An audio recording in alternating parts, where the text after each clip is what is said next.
Hola, ¿cómo están? Bienvenidos a Pensamiento Entrerriano. Somos Juan y Tomás. Vamos a charlar sobre temas que trascienden a la sociedad entrerriana. Hola Juan, ¿cómo estás? Estamos en un nuevo episodio de Pensamiento Entrerriano. Hola Tommy, ¿cómo estás? La verdad que muy contento, un nuevo desafío y bueno, otra vez una nueva invitada. Así que queremos que antes que nada que se presente. ¿Cómo andan, chicos?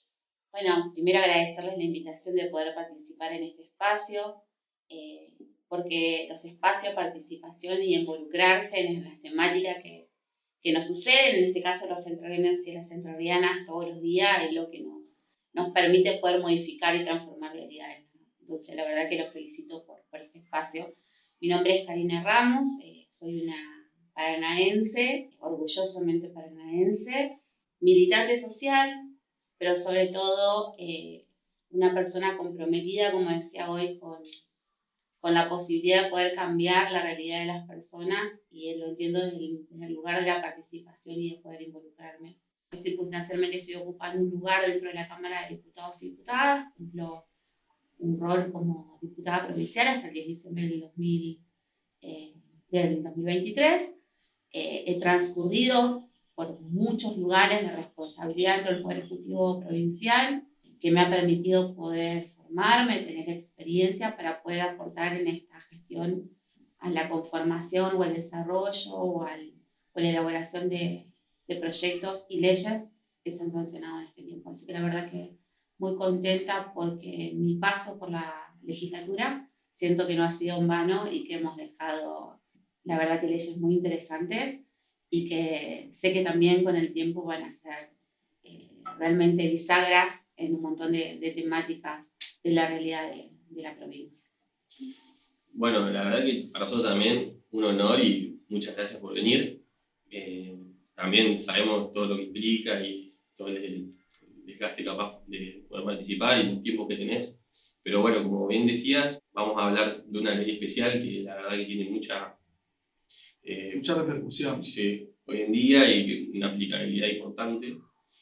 Y bueno, para dar un título es la Ley de Paridad de Género, pero más que nada quiero preguntarte qué se entiende cuando hablamos de paridad de género o decimos paridad de género y cómo la podemos definir para que le pueda llegar a cualquier persona. ¿De qué hablamos cuando hablamos de paridad? Sería la pregunta. ¿De qué hablamos cuando hablamos de paridad? Bueno, como bien lo decís, la ley de paridad, nosotros la llamamos ley de paridad integral y es una ley totalmente disruptiva y es, en términos personales, incluso también en términos políticos y sociales, una ley realmente innovadora y única en el país, ¿no? Porque si bien hay muchas provincias, como lo tenemos a nivel nacional, la ley de paridad, en la provincia de Entre Ríos tiene una ley que pasó a ser pionera porque se planteó la necesidad de dar el debate, pero también de plantear una transformación, no solamente en el ámbito político o en el ámbito estatal, desde el aspecto estatal, sino también plantear la necesidad de interpelar a las personas en sus vidas privadas, ¿no? Y cuando hablamos de paridad de género, hablamos en realidad de la posibilidad real que tienen las mujeres, en todo caso el género femenino, de poder participar en igualdad de condiciones en sus diferentes ámbitos con los varones o con el género masculino en todo caso. ¿Y por qué entendíamos que teníamos que avanzar con una ley de discriminación positiva? Porque se entiende que es una ley de discriminación positiva, porque si bien diría, bueno, pero ¿por qué necesitamos fijar un 50% en este caso de participación del género femenino cuando podría llegar las mujeres, o en este caso las disidencias de esos lugares por mérito, por capacidad?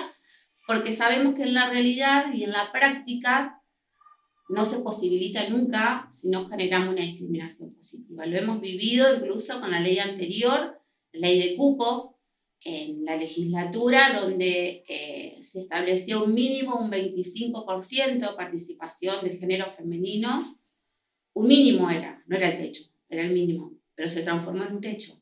Entonces, cuando se conformaban las listas, decían, bueno, hay que cumplir con lo que dice la ley de cupo, ¿no? Entonces, ponemos hasta un 25% de mujeres para no entrar en la ilegalidad. Claro. Pero se terminaba transformando en un techo, ¿no? Entonces, entendíamos que ese techo teníamos que ampliarlo y llevarlo al 50%.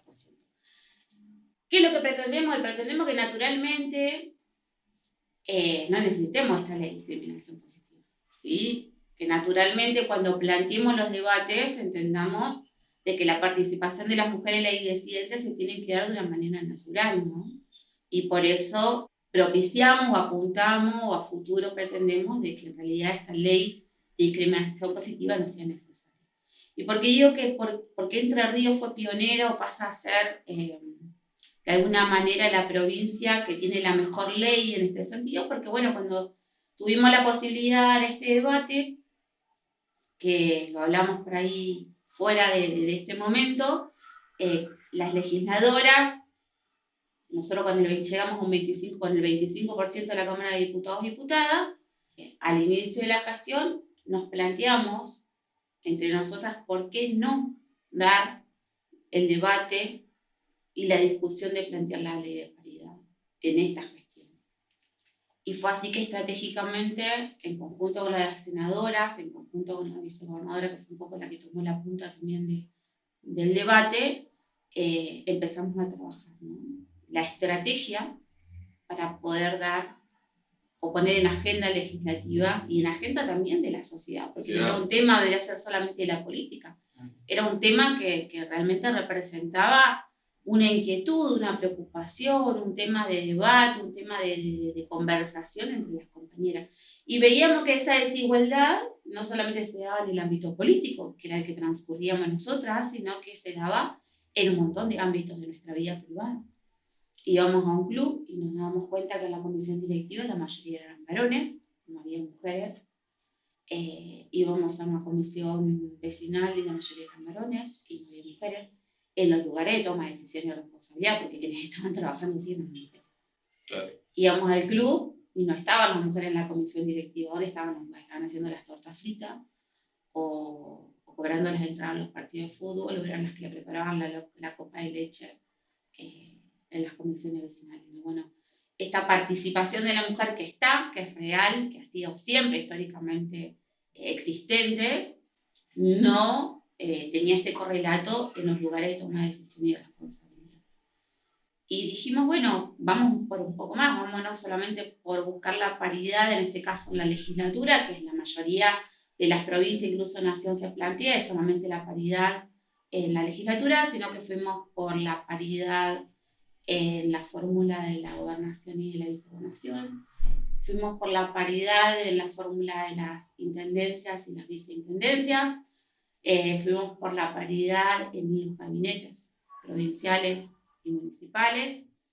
Fuimos por la paridad también, de alguna manera, en el Poder Judicial, que es mucho más complejo en realidad, porque ingresan, en este caso, por concurso, pero también establecimos de alguna manera condiciones o requisitos para generar condiciones de igualdad en los concursos de ingreso, en este caso a magistrados, magistradas y funcionarias del Poder Judicial. Y fuimos por el principio de progresividad en la paridad en el sector y en el ámbito privado.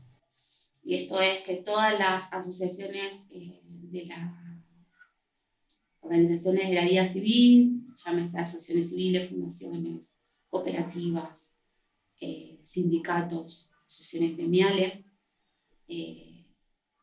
pudieran plantearse la paridad dentro de los ámbitos de representación y de administración también de muchas de ellas, para que asegurar o garantizar de alguna manera la participación de mujeres.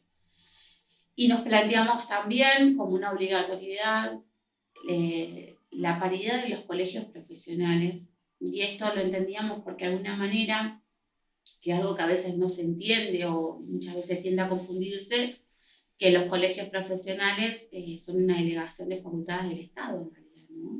En el control de la matrícula, en el control de los afiliados, en la vida de lo institucional de muchos de los asociados, y que de alguna manera el Estado tenía que tener una intervención directa en esto de la obligatoriedad de la paridad.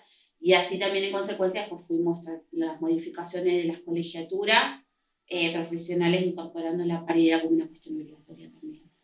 Por eso yo creo que la ley de paridad integral que tenemos en la provincia de Entre Ríos es una ley innovadora, es una ley disruptiva y que si bien va a llevar un tiempo en donde nosotros podamos de alguna manera ir, digo yo, viendo resultados, estoy convencida que además hay que militarla. Y cuando hablamos de militar una ley significa ponerla en cuerpo, significa contar de qué se trata y significar por qué es necesaria su aplicación para que realmente veamos transformación. Y bueno, en ese lugar es mi compromiso, no solamente como legisladora, de haber sido una de las autoras de la ley, sino que realmente soy una comprometida y sé que lo voy a hacer toda mi vida, que la voy a militar con convencimiento. Che, Cari, y bueno, y partiendo un poco de lo que fue el proceso de construcción y la base fáctica, digamos, los hechos, de que fue una ley disruptiva y de que conllevó un trabajo, bueno, que hicieron la Red para la Igualdad, donde participaron mujeres de diferentes sectores. Si vos nos podés contar un poco cómo fue ese proceso de construcción, que fue una construcción colectiva por esa red y demás, y cuáles por ahí fueron las barreras con las que se fueron encontrando, porque como todo lo disruptivo siempre hay barreras que atravesar, y cómo las superaron. Y más si toca eso que decías vos, algo neurálgico en la sociedad que se repite y bueno, obviamente también toca algunos intereses, ¿no? Claro, porque vos estás yendo contra el statu quo, digamos, contra el Nosotros creo que la estrategia que tuvimos fue una estrategia de organización rápida, sin dilaciones y habiendo pensado todos los aspectos y todas las condiciones o situaciones que podían haber surgido y habernos anticipado. Yo creo que fue coyunturalmente el momento, veníamos en un proceso de pandemia, la Red para la Igualdad fue una red que se conforma, como bien lo decís, desde lo multisectorial, porque había desde gremialistas, profesionales, empresarias, emprendedoras, gente del ámbito civil, pero también del ámbito político, y además fue también multipartidaria. Eso significó de que además nos tuvimos que poner de acuerdo todas las mujeres de todas las fuerzas políticas. Fue una ley del oficialismo, ¿sí? Fue una ley de todas las fuerzas políticas, de las mujeres de todas las fuerzas políticas.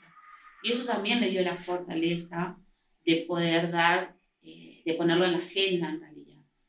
Por un lado eso, por un lado yo creo que no lo esperaban. Yo creo que el statu quo no lo esperaba en realidad. Yo creo que fue algo, bueno, se están entreteniendo con algo que nada, que se van como que se va a caer por sí solo. Que va a caer por sí solo, exactamente. Yo creo que por el otro lado o enfrente tuvimos también la subestimación. Yo siempre digo, la subestimación es lo peor que podemos tener, ¿no? No subestimar al que está enfrente porque nos agarra siempre en algún momento débil o en una situación de mucha... que bueno, yo creo que fue eso, fue un conjunto en realidad de condiciones. Y que fue rápida, fue un proceso muy rápido, porque si bien se dieron varios encuentros con varias discusiones, donde planteamos diferentes temas y donde planteamos la necesidad no solamente de pensar la paridad en términos electorales o políticos, sino que lo pensamos en el ámbito privado, que eso obviamente nos dio la fortaleza que nos acompañaran otros sectores de la sociedad, se hizo muy rápido, fue todo un proceso muy rápido, porque si lo vemos a la discusión en el tiempo, si bien arrancamos en marzo con la Red para la Igualdad y algunos encuentros y demás, pensemos que en octubre estábamos presentando el proyecto de ley. Y que además tuvimos también la coyuntura de que hubo una decisión política del gobernador de decir, bueno, vamos a habilitar este proceso, habilitémoslo. Si no hubiera estado esa voluntad política, tampoco se hubiera podido ordenar hacia abajo todo el statu quo. Entonces, fue todo un proceso rápido. Plantear la Red para la Igualdad, blanquear la necesidad y la discusión, al principio como, bueno, se están entretenidas, dejémosla. Atrás, el respaldo del gobernador ahí como que quedaron, ¿qué pasó? De sopetón, ¿no? Claro, ¿qué pasó que el gobernador está apoyando este proceso? Como que fue muy así de golpe, y ahí nomás la presentación del proyecto de ley. Que fue un proyecto que además... en 2 días, puliéndolo las cuestiones técnicas entre algunas compañeras, que también, bueno, tuve la posibilidad de ser protagonista de ese proceso también, de la redacción de la ley, del sacar, del poner, del punto y coma, del veamos acá, llevemos este artículo acá, bueno, ese proceso que fue muy enriquecedor, de tener el proyecto listo, de presentárselo al gobernador y de que automáticamente presentemos al otro día y que ingresara el proyecto de ley con la firma de todas las mujeres de distintas fuerzas políticas. Y no voy a olvidar nunca el día del ingreso del proyecto de ley, también fue un proceso, porque era ¿a dónde va ese proyecto? ¿Quién va a dar la discusión en comisión de este proyecto? ¿Qué comisiones van a trabajar? Y la garantía de que, bueno, yo era la presidenta de Comisión de Legislación General, naturalmente el proyecto tenía que ir, pero también, ¿por qué no? Era competencia de la Comisión de Asuntos Constitucionales, en realidad, porque era una ley electoral, modificaba la ley electoral de alguna manera. Pero también sabíamos que, bueno, entraban en juego ahí otras discusiones, entraban en juego presidencias de varones, entraban en juego otras situaciones y la posibilidad de que se dilatara en otros tiempos o que empezaran a surgir otro tipo de inconvenientes en el tratamiento. Habíamos acordado solamente la remisión a la Comisión de Legislación General. En el momento de la sesión, un compañero pide la remisión del proyecto también a otra comisión. Y ahí automáticamente, me sesionábamos virtualmente, me acuerdo, por Zoom, entre nosotras, tac, tac, tac. Por eso yo creo que una de las cuestiones que destaca esta ley es la organización colectiva. Definitivamente, si no hubiéramos estado organizados de manera colectiva, hubiera sido muy difícil, no digo imposible, no hubiera salido, pero hubiera sido mucho más difícil. Automáticamente la organización colectiva de las compañeras, pidamos votación personal para... Bueno, fue una cuestión que dejaron sin efecto y solamente fue Comisión de Legislación General. O sea, hubo una celeridad y también un compromiso. Organización inmediata. Sí, estuvo bueno también ese proceso de consenso entre las mujeres de la Cámara y de la sociedad civil y de distintos estamentos. Sí, totalmente, totalmente. Y así fue como ingresó a la semana, menos de la semana, ya estábamos tratándolo en comisión. Te voy a llevar por otro lado, Karina. Viste que se habla mucho ahora del techo de cristal y el piso pegajoso, como dos conceptos que han traído autoras con respecto a esta barrera que hay para acceder a puestos o lugares de decisión, como estabas diciendo.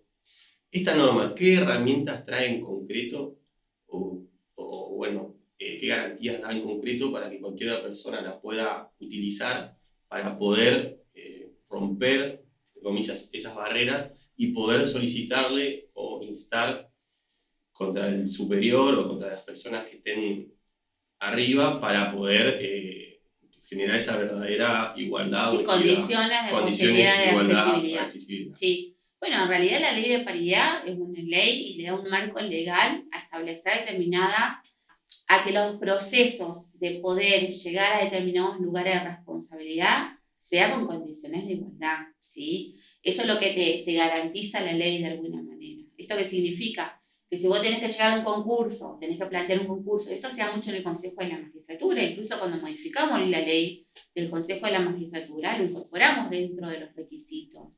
Es decir, hay determinadas situaciones que la mujer, hablemos de tareas de cuidado, por ejemplo, del tiempo que la mujer le dedica a las tareas de cuidado a la casa, que es muchísimo mayor, un 75%, a diferencia de lo que hace el varón respecto a las tareas de cuidado. Eso es una condición de desigualdad de las mujeres al momento de estudiar, al momento de prepararse, al momento de dedicarle tiempo para el trabajo, a la capacitación. Es decir, estamos hablando de situaciones, de condiciones de desigualdad. Esas situaciones hay que tenerlas en cuenta al momento de establecer los requisitos o los procedimientos de poder brindar posibilidades de igualdad a ambos géneros. Bueno, la ley de paridad de alguna manera viene a ser una garantía, ¿sí? O una norma de garantía para que cuando se lleven adelante estos procesos de acceso a determinados lugares de responsabilidad, de alguna manera garanticen eso, ¿sí? Yo siempre le digo, es una norma paraguas que le permite de alguna manera de ahí tenerlo como una referencia cuando uno está legislando determinadas temáticas, teniendo en cuenta de que, ojo, que está esta ley, la ley de paridad, y esto se desprende este tema, hay que tenerlo en cuenta, ya no podemos omitirlos o mirar para otro lado. Por eso yo creo que a veces no se no se valora esta ley en particular. Hoy tal vez lo vemos de una cuestión más electoral o política, pero en realidad es una norma marco que de alguna manera va a nutre y va a nutrir normativas o plexos normativos que van a poder ir generando mayores condiciones de igualdad. Para el acceso de cargos, como decís vos, que es el techo de cristal, o para la posibilidad de alguna manera que las mujeres puedan llegar a tener condiciones reales de igualdad para poder estar en un puesto laboral, en un puesto de toma de decisión y responsabilidad, que otro tipo de condiciones no les permitía, de alguna forma. Yo creo que las mujeres, o por lo menos una generación nueva de mujeres, viene a plantear una agenda desde el feminismo que transversaliza esta agenda y que no es un tema solamente de una minoría, porque cuando hablamos de agenda de género lo plantean peyorativamente como una cuestión de minoría, ¿no? Una agenda minoritaria, y no es así, en realidad son más del 50% de la población en la Argentina y ni hablar en la provincia de Entre Ríos. Y realmente los temas que venimos a plantear desde el feminismo, estamos planteando la agenda de las mujeres y la disidencia, que es lo que nos está pasando desde que nos levantamos hasta que nos acostamos. Con nuestros hijos, con nuestras hijas, con nuestros compañeros, con nuestras realidades laborales, con nuestras realidades sociales. Y que no es una agenda que hoy estamos en un momento coyuntural, electoral, en donde se piensa que hablar de la agenda de género no cotiza, cuando en realidad las transformaciones reales que hemos visto desde las cuestiones normativas a las cuestiones culturales han sido desde el feminismo. Y yo creo que es un desafío, y no quiero hablar del movimiento feminista, porque yo no vengo del movimiento feminista, sí abrazo la agenda de género por una cuestión de convencimiento. Yo creo que eso es algo que no debemos perder, quienes de alguna manera llegamos al lugar de decisión. Y en este proceso de construcción, y bueno, por todos los antecedentes que venimos hablando, también por lo que vos comentabas de que el piso luego se convierte en techo, y bueno, todo esto fue generando como la base para la ley de paridad. ¿Podría decirse que algún día el proceso de, ¿cómo decirlo?, de feminización tal vez, o de que la sociedad entienda este proceso y se logre una verdadera igualdad, este tipo de leyes se derogarían, quedarían como base fundante de la nueva sociedad, o qué sucede con este tipo de leyes de discriminación positiva una vez que el proceso culmina, digamos, de alguna manera? Y yo creo que quedan... Si es que culmina. Si es que culmina. La misma sociedad la deja en desuso. O sea. Exactamente. A ver, las leyes en realidad, cuando uno piensa en una norma legal, piensa, en realidad debería ser el fruto de un proceso cultural histórico que culmina a ser una norma. Muchas veces, en realidad, la norma viene a fundar el inicio de un proceso, porque necesitamos generar esas condiciones en realidad, ¿no? Esas pueden ser las dos génesis de cuando uno piensa la elaboración de una norma. O la regulación como sociedad. O la regulación, exactamente. O sea, cómo sociedad nos organizamos y cuáles son nuestros principios y a dónde nuestros valores y a dónde apuntamos, ¿no? Como... Exactamente. Yo creo que ojalá no las necesitemos. Como yo hablaba al inicio, ojalá no necesitemos de leyes de discriminación positiva.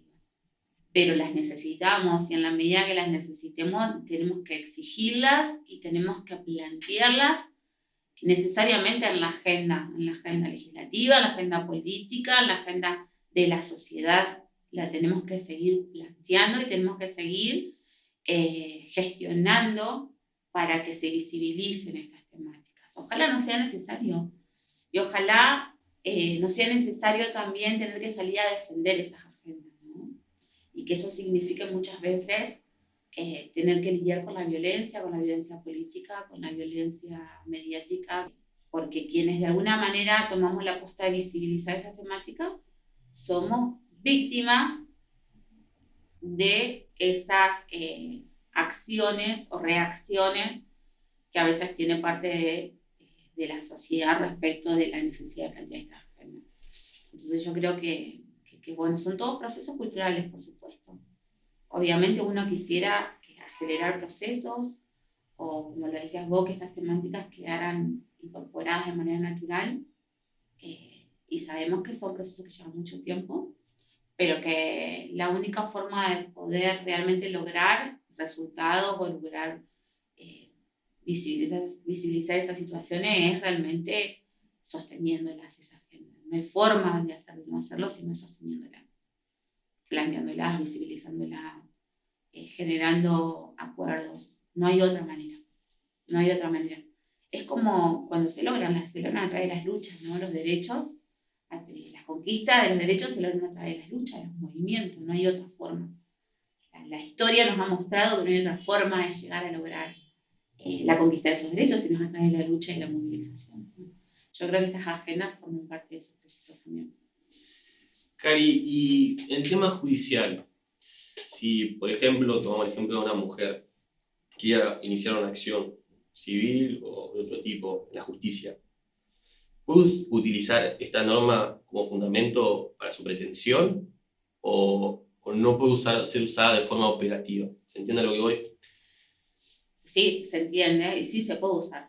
Obviamente no cuando yo hablaba de una ley marco en realidad. Claro. Esto es una ley marco, es una ley paraguas, digo yo, para poder fundamentar.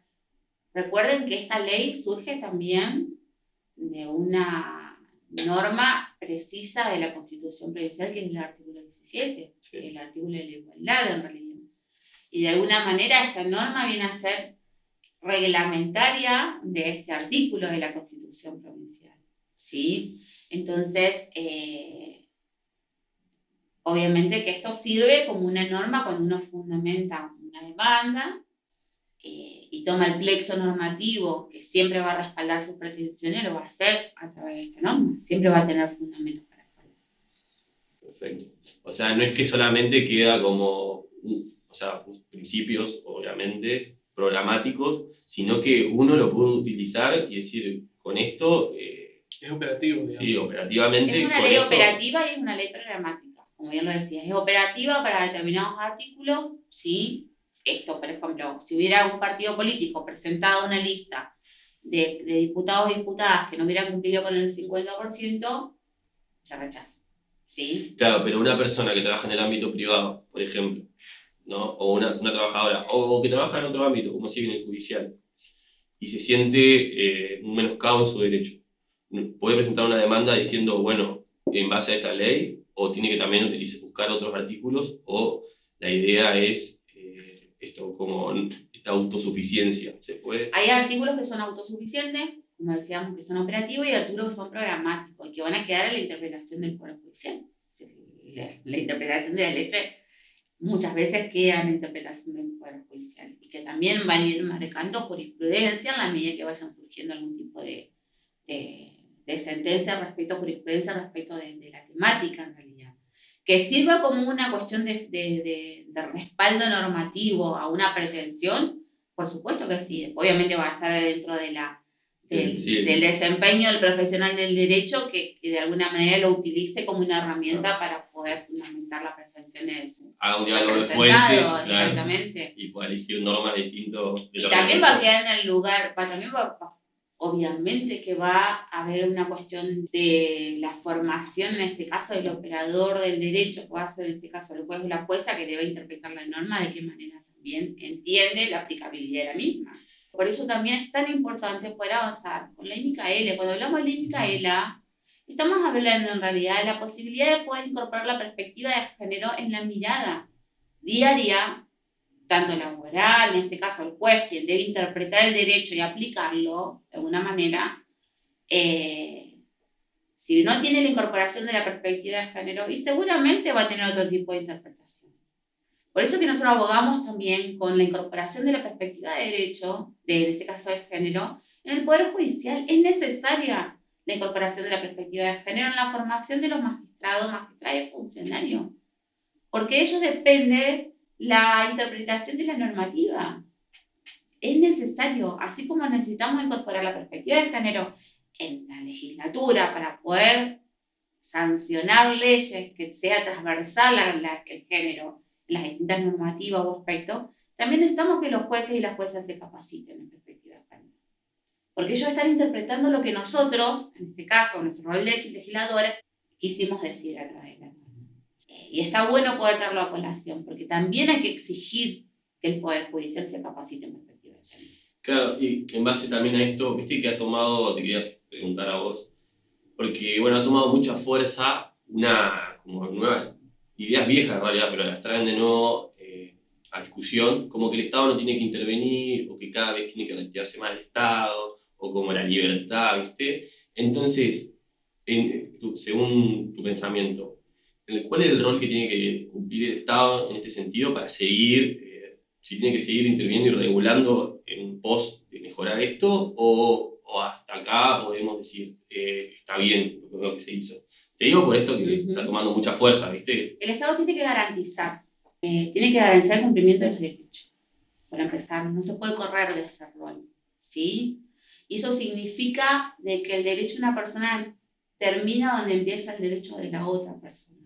Cuando hablamos de libertad hay que interpretarlos desde ese lugar, ¿sí? ¿Y quién garantiza eso? Si el Estado se corre. El único que puede tener las facultades para poder hacerlo es el Estado. El Estado no se puede correr desde ese lugar, porque es la garantía de la convivencia plena de las personas y del cumplimiento efectivo de los derechos.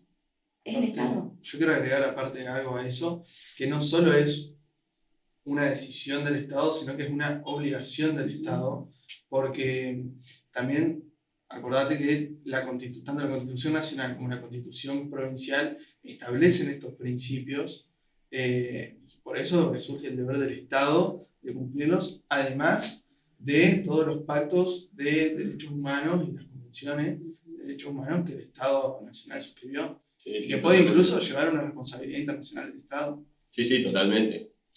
Pero bueno, también viste que muchas veces hay, no detractores, pero personas que esto capaz no lo entienden, no lo ven, o sea, no saben todo este plexo normativo, y que bueno, ponen en discusión y decir, bueno, esta intervención del Estado, no solamente en este tema, sino que en todos los ámbitos, y con la idea de la libertad, como que si fuera un principio absoluto, que no tiene ningún tipo de restricción, se utiliza como argumento para decir, no, bueno, esto que se regule la sociedad, lo autorregule, siendo que generalmente cuando se autorregula por la sociedad genera estas desigualdades, ¿no? Totalmente. Y que además en este contexto histórico que estamos celebrando los 40 años de democracia, hay que hablarlo. Está bueno hacer que en este caso las juventudes puedan plantearlo, ¿no? Que puedan plantear las preocupaciones, que puedan plantear las dudas y que puedan plantear hipótesis. Yo creo que en realidad también es una forma de buscar respuesta a cuestiones que no están satisfechas en realidad. Y no hay que perder el eje y el horizonte en este caso, ¿no? Lo mejor que nos puede pasar como sociedad es vivir en un estado de democracia. Y que nosotros tenemos que cuidarla, que tenemos que ponerla en valor y que tenemos que dar las discusiones que tenemos que darla, pero siempre en el marco de la democracia. La democracia es esto. Pensarnos en una sociedad con convivencia plena, pensarnos en una sociedad donde todas las personas, independientemente de su situación económica, social, de género, etcétera, tienen que tener los mismos derechos y las mismas obligaciones, ¿no? Y la única forma de poder garantizar esa convivencia es tener un Estado presente. Si no hay un Estado presente que de alguna manera garantice esas condiciones mínimas de convivencia, y es muy difícil, porque entran en juego otras cuestiones, entran en juego las fuerzas, entran en juego el poder real, entran en juego otro tipo de condiciones que obviamente no van a permitir que las personas se desarrollen como deben hacerlo, con las condiciones con las que deben vivir. En realidad sería esto una cuestión totalmente desigual, ¿no? Yo creo que la presencia del Estado en la regulación, en la garantía del cumplimiento de los derechos y de propiciar las condiciones de desarrollo necesarias, siempre en el marco de la democracia. Sí, y entendiendo el peligro, como decíamos, de la mercantilización, o sea, de que se haga todo con una idea de mercado, porque somos personas, básicamente. Totalmente. Y bueno. Bueno, yo quiero volver un poco al tema de la ley de paridad porque me quedó algo colgado ahí. Y quería preguntar, también en este proceso han surgido estos principios de diversidad de género y demás, y la ley de paridad en realidad habla en términos de dos géneros, hombre y mujer. ¿Por qué? Porque hay un fundamento, tengo entendido, de por qué quedó afuera la diversidad de género. Sí, en realidad más que la diversidad de género es que más que quedó afuera, yo creo que es un proceso obviamente cultural y que va a ser un próximo desafío es entender en este caso el tema de hoy, por ejemplo, los no binarios, ¿sí? Porque hoy, cuando hablamos de género, en realidad hablamos de la identidad autopercibida, ¿no? Y esto, de alguna manera, el Estado también tiene que garantizar practicidad o pragmatismo en algunas cuestiones que dé, de alguna manera, seguridad para determinados contextos o situaciones. Entonces, cuando hablamos, saltamos la cuestión sexual, de orientación sexual o identidad sexual, y pasamos a hablar de género en realidad como una cuestión de autopercepción, de identidad. Por eso hablamos de género masculino y hablamos de género femenino. ¿Y cómo lo establecimos? Como una cuestión de garantía legal es, bueno, ¿qué es lo que dice nuestro DNI? Y ahí entra en juego la ley de identidad de género. Entonces, estamos hablando de que una persona trans que se autopercibe mujer, en este caso, y que su identidad de género a través del documento nacional de identidad es el de ser mujer, obviamente va a entrar dentro del cupo del género femenino, ¿sí? O al revés, un varón trans que se autopercibe varón y que su documento nacional de identidad es de varón, va a estar dentro del género masculino, ¿no? Y sí, ¿qué pasa con los otros géneros, no?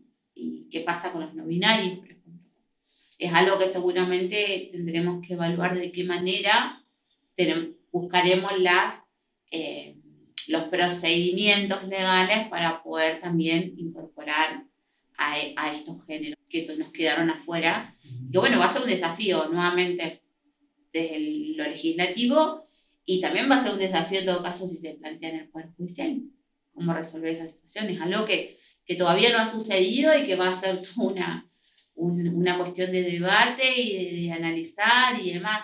Pero bueno, tratamos en lo posible de ser lo más abarcativos posible, de que nadie quede afuera y que a nadie se le niegue el derecho de participar, de ser representado o de representar en este caso, y de formar parte de, en este caso, de lugares también con aspiraciones electorales, que yo creo que se apuntaba más que nada a eso. Pero creo que fue una cuestión que nosotros pudimos resolverlo, que se había dado la ley de paridad nacional, y bueno, fue incorporar en el artículo, no sé si fue el segundo o el tercero, que la identidad de género se iba a acreditar de alguna manera con el documento nacional de identidad, conforme a la ley nacional de identidad de género.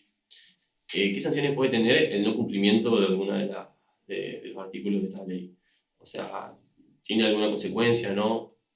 Bueno, si hablamos de sanciones, hay que ver qué tipo de sanciones. Obviamente sanciones penales no tiene en realidad, pero sí tiene, como hablamos, en este proceso electoral, si había una fuerza política que no cumplía con la ley de paridad, esto es, presentar su fórmula de gobernador, vicegobernación en términos de paridad, o la lista de diputados y diputadas en términos del 50%, o la lista de senadores y senadoras, que ahí la paridad la establecimos entre si el titular era mujer, si género masculino, femenino, el género masculino, o viceversa, iba a ser una lista observada y iba a ser una lista rechazada en todo caso si no se cumplía con la ley de paridad. Esos son sanciones de alguna manera, pero más que sanciones es el cumplimiento efectivo de la ley, porque era operativa en esos artículos, ¿sí? Y en el resto de los que son de principio de aplicación progresiva, y seguramente cada organismo, o por ejemplo, personería jurídica, la Dirección de Inspección de Personas Jurídicas, que es el organismo estatal por el cual fiscaliza o tiene a su cargo la fiscalización de las asociaciones civiles, fundaciones, cooperativas, tuvo que tomar la ley de paridad y salir con una resolución y decir, bueno, a partir de este momento, quienes conforman comisiones directivas, organismos de liberación y demás, tienen que estar conformados compuestos paritariamente, en realidad. Tuvo que salir una resolución de ese organismo estableciéndolo, igual que el Instituto de Cooperativa de la provincia. Se van a desprender normativas que van a ser complementarias o reglamentarias de la ley de paridad. Y si no cumplís, seguramente va a tener sanciones disciplinarias o administrativas, ¿sí? ¿Se entiende? Las sanciones van a estar de la mano, van a ir de la mano con la competencia o con el área específica donde debe cumplirse con la ley de paridad, que va a llevar todo un proceso, pero que de alguna manera va a ir generando sí o sí el efectivo cumplimiento. No se van a poder correr por una cuestión legal, por la presencia de la ley de paridad, y hasta por una cuestión social y cultural, porque te lo van a exigir. Yo recuerdo que hace un tiempo atrás, ver una foto de varones políticos no generaba nada. Hoy me río porque en una foto buscan mujeres por lo menos para la foto, porque necesitan cumplir con la cuota de la paridad. Y nadie lo exige para una foto. Pero hay una cuestión de presión social que está pidiendo que en esa foto se vea representado el género femenino. Bueno, yo creo que este tipo de leyes hace a que ese tipo de situaciones se vayan de alguna manera modificando. Bueno, a modo de cierre, porque la verdad que fue muy enriquecedora la charla todo, aprendimos, por lo menos yo aprendí un montón. Si querés decir cómo ves este tema o cómo te ves, como decimos, en esta lucha de acá 5 o 10 años con respecto a esta ley. ¿Vos alguna reflexión en general que quieras dejar? ¿Y dónde te gustaría que llegue? ¿Qué conquistas más te gustaría que, si ves y proyectás, decís, bueno, ¿cómo me gustaría que esto, qué cauce tenga, ¿no? Bueno, yo en primer lugar soy una privilegiada, digo yo, porque tuve la posibilidad de haber estado en un momento histórico coyuntural, primero haber sido protagonista y autora de la ley de paridad, que eso va a quedar en la historia en realidad quienes participamos de ese proceso, ¿no? Y eso realmente es como que dice, bueno, es como que vino a cumplir con un objetivo en este mundo en realidad.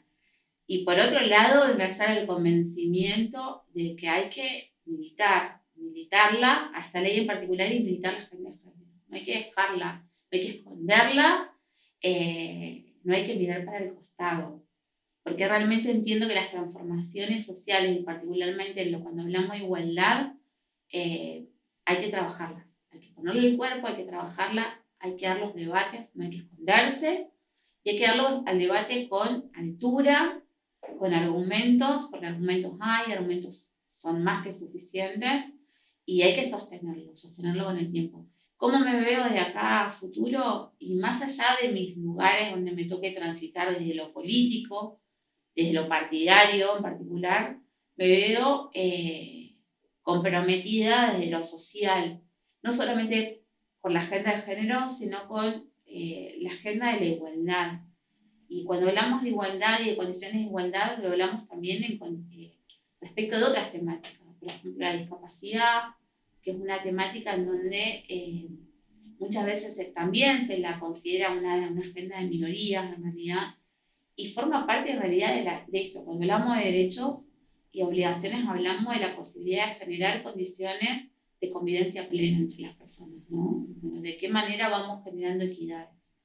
Y esa lucha y ese trabajo y esa militancia se da a lo diario, en todos los ámbitos donde estamos, en el laboral, en lo social, en lo personal, en las amistades. Bueno, cuando uno es militante, y a veces está tan desprestigiada la palabra militante en realidad, lo haces en ese lugar, con las acciones y no solamente con la cuestión discursiva, sino con lo diario, con lo que hacemos todos los días. Y me veo militante toda mi vida, hasta el día que muera en realidad, porque sé que voy a militar en lo partidario, en lo social, en lo deportivo, en los distintos ámbitos donde me toque transcurrir o transitar, lo voy a hacer porque estoy convencida de que debo hacerlo y porque además para mí es una pasión y un placer también hacerlo. Cari, ¿considerás que faltó que le preguntemos algo? Bueno, sí, si no es por mí podemos seguir hablando todo el día y diferentes temas porque me encanta hablar, pero yo creo agradecerle el espacio, hablar de esta temática porque yo creo que no es algo que dejó dejó de pasar en el tiempo o que pasó de moda, por decirlo. Yo creo que hablar de paridad, hablar de condiciones de igualdad, hablar de agenda de género es algo que tenemos que hacerlo todos los días, independientemente de las coyunturas políticas, partidarias y electorales. Aunque esto hoy no rinda o no sea un tema de interés, porque bueno, el proceso histórico nos lleva a que se derechice las discusiones en realidad. Pero yo creo que es algo que no tenemos que dejar de hablar y de plantearlo, y sobre todo esto, de contarlo y de debatirlo y de conversarlo, porque como bien lo decías, Juan, es algo que yo por ahí, hay mucha subestimación respecto al tema, mucha desinformación respecto al tema, y es importante poder hablarlo para que la gente se pueda enterar, se pueda informar, que pueda tener conocimiento, y hasta pueda llegar a preguntar, cuestionar, y que está bueno y es bienvenido eso. Porque si no lo hablamos, se termina estigmatizando y pareciera que, bueno, de eso no hablemos. De eso no hablemos porque genera incomodidad, genera malestar, y no, hay que hablarlo. Hay que hablarlo porque necesitamos que además lo puedan entender. Si no lo entienden, genera obviamente combatirlo. El desconocimiento genera y la ignorancia genera esto, el rechazo, el combatirlo. Yo creo que es importante eso. Hablarlo, contarlo, por qué, cómo, porque es necesario también. Y porque es necesario para además también poder militarlo. Bueno, Cari, muchas gracias. Mil gracias, la Gracias a verdad. ustedes. Un placer. Nos vemos la próxima. Gracias a ustedes.